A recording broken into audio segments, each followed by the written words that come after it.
If you follow my channel at all, you know that I'm a big fan of trying games before you buy them. So much so that I've devoted 2 segments of my channel to trying games. One of them is rental reviews. You know, I'm a huge fan of Gamefly. Hashtag I need a sponsor. The other one is demoed, where, just like the title says, I try different demos from different consoles and PC to see if I like the game, to see if the game gets me interested. So I went and I was filming some stuff for an episode of Demoed, and I liked what I played on the game, so I decided to buy it. You know, it was only $7 or $8. It was on sale. And of course, that game is Rain City for the Nintendo Switch. So I bought it, and let's just say I have a few things to say about the game. You know, instantly I was taken in by the main character. He's a walking, talking, clothes-wearing cat. You know, and the environment was really cute, and you know, the main character and the different characters were really well animated and drawn, or really well drawn, and there was a hint of darkness to it that I intrigued me, so that's kind of why I picked it up. You know, and always, you know, I always ask my question, you know, for these videos, the main question is, you know, did I enjoy the game? Was it worth the money I spent on it? So I got a few things to say about the game. So let's go ahead and go ahead and hit that subscribe button if you're not a subscriber. Smash that like button if you like it. And, you know, let's talk about this game, Rain City, for the Nintendo Switch. Alright, so Rain City was developed by a company called Cotton Games. They don't have, none of their games I've ever heard of. If you go on their website, they have a few of them listed. I think there's a couple of them up on Kickstarter right now. But again, nothing I've ever heard of before. So they're a very small indie developer, even by indie standards. They're not a very large developer at all. So you play as the, you know, like I mentioned before, you play as this anthropomorphic cat, you know, that's a hard word for me to say for some reason, who has come to Rain City because you're trying to find your sister, right? Your sister has gone missing. She used to write to you all the time. You haven't heard from her in a while, so you come to Rain City to try and find her. Rain City is named Rain City because it rains all the time in this city for some reason. Rain City is a adventure game in every classic sense of the word. You search the environment for items to use at later times. You have to combine items at some point to make them work. You have to talk to different people to get more of the story, and you know that's it. That's an adventure game, right? That's what mostly you do in adventure games, and that's what you do in Rain City. That's the gist of it when it comes to the gameplay. For some reason, at the end of the game, they throw in a platforming action sequence that really feels out of place to me in this game. It was just weird, and it just didn't fit for me. Graphically, I thought the game was very good looking. I thought it looked really nice. It was very beautiful in this dreary, rain-soaked kind of way. It had a sense of beauty to it. I really liked that. The characters, I liked the way they looked. I liked the way they were drawn. The animation for them was almost like, if you remember those little paper toys you would get where the legs and the arms were like pinned on with these little pins, and the arms and the legs can move. That's kind of what you got with the animation, and that wasn't a bad thing because it fit with the world. And it really just fit in, right? The animation fit in. Everything was great. I didn't see any graphical issues. Not that I would think you would have one with a game like this. It really wasn't graphically heavy. It really wasn't focused on that. It was more focused on, you know, the gameplay and whatnot. And, you know, graphically it was good. It was a nice looking game. You know, in adventure games, everything usually relies on the story. Everything is hooked on the story. And for Rain City, the story was very linear. Okay, so take that what you will, whether you like those type of things or you don't.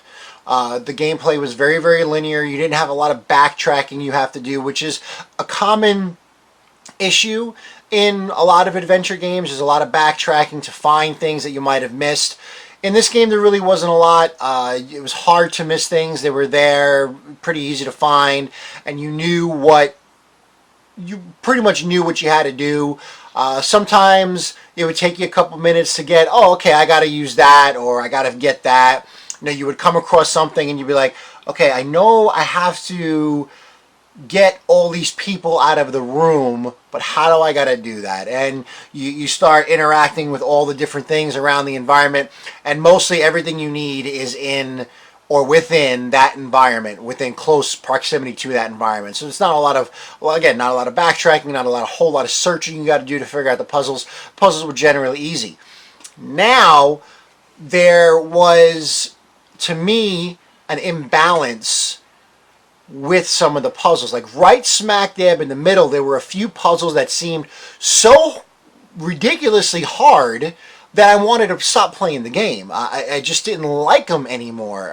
The puzzles, it didn't make a whole lot of sense to me. Like there was one puzzle, and again, I don't want to put too many spoilers if you are interested in the game at all, but there was one puzzle where you have to go into a room and there's some sort of gas in there that gives you kind of an Alice in Wonderland effect where the whole room becomes like a forest that you have to make your way through. And there's a little hint at one point that makes you think everything is kind of turned around, so if you just reversed all your actions, you should be able to get there. Well, that didn't work. That seemed like the most common sense thing to me, but it didn't work. I tried it over and over and over again. I tried different variations. Eventually, it took me looking for an online guide and how to do it. And it was funny because it was a video guide, and the person who was doing the video guide did the exact same thing I did at first as well. It took him several tries just to figure out how to make it through this one room.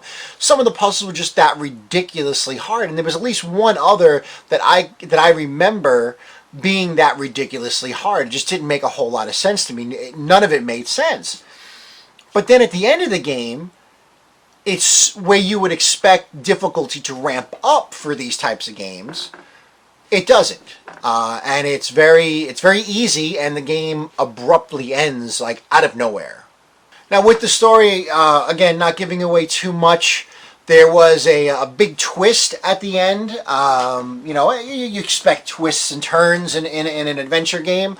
There was a big twist at the end of the game, but to me, there was no holy crap moment because you didn't feel any emotional attachment to the event. The game didn't spend enough time setting this event up. Again, I'm trying to stay away from spoiler territory here for you. It didn't take enough time setting this event up, so when the twist happens, you're just like, oh, really? Wow, okay. And you move on. There really was no oomph to it. And that kind of felt like a letdown to me. Now, there were two big things to me that kept this game from being a really good budget game. One was, like I said earlier, the imbalance in the puzzles. There were some really difficult puzzles in the middle of the game for some reason, and then throughout the rest of the game, the puzzles were very, very simple, especially at the end. Most of the puzzles were very, very straightforward and didn't require hardly any brain power at all to figure out. The other thing that holds this game back was the grammar. Man, I tell you, I don't know where to start with the grammar, right? So the grammar was really, really bad, and I'll show some examples here. Now, I don't know if this was translated from another language and the translation was rushed because of the development for some reason, or if the translation team just wasn't a very good English-speaking team, or if this was just extremely lazy or it was extreme laziness and no one cared enough about these issues to fix them in the game. When your game is text heavy, you should make sure your grammar is really good. Now, I'm not a grammar Nazi or anything like that. I'm not. I don't look to pick out little things, but these were really, really blatant issues that were completely overlooked. And it wasn't just one or two issues here. This was a lot of different times where we had these grammatical errors and just words completely spelled wrong. And it didn't make any sense to me. Like, these were like easy things to find if you would have played tested this game. You know, maybe they didn't play test the game at all either. Maybe they didn't have any people come in and check this game out. Maybe even just family and friends playing the game to just, hey, can you see if you see anything wrong, if nothing works, something like that. Nothing. These grammatical errors are unforgivable in my opinion, because a lot of them were simple things. Again, I am not a someone who really looks for grammar. A lot of times I can overlook that stuff. My grammar's not the best either. You know, wait until I publish a book, you know, hopefully one day, and you see my grammar's not really that great.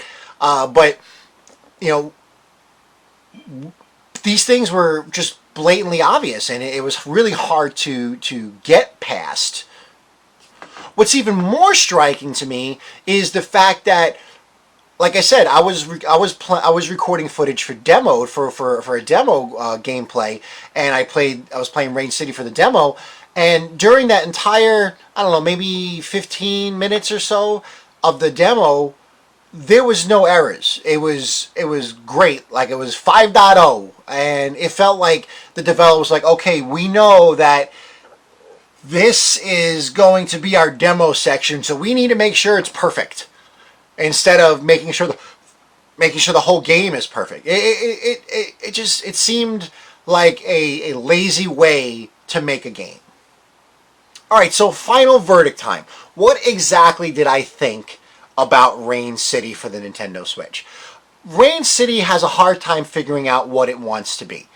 It's not sure if it wants to be a laid-back puzzle game or something a little bit more serious to take serious, right? It's not sure where it wants to lay, right? Because most of the game feels like it could have ended up on mobile at some point, and the rest of the game feels like it should have been a console, or some portions of the game feels like it should have been a console release, right?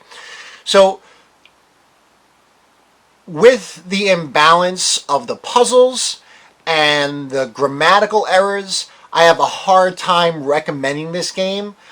However, if you can find it on sale and you can manage your expectations, I can find a worse way. I can think of a worse way to spend 2 to 3 hours on a game that, hey, maybe your kids will enjoy watching you play. So overall, if you can get it on sale and you can manage your expectations, it's not a terrible game. The story is fun. The characters are fun. There's a lot of grammatical errors that may turn you off from the game, and there's definitely some puzzle imbalance in there. Alright guys, so that is it for today's video. Let me know in the comment section below if you have played Rain City and whether or not you agree with my assessment of the game. If you liked today's video and you are not a subscriber, please hit that subscribe button, smash that like button. The thumbs up always helps, and check out these videos for more content from myself. And if you like my content, please share this video and my other videos to help my channel grow. So, until next time, fellow geeks, I am GamerDad79, signing off. Keep on geeking on.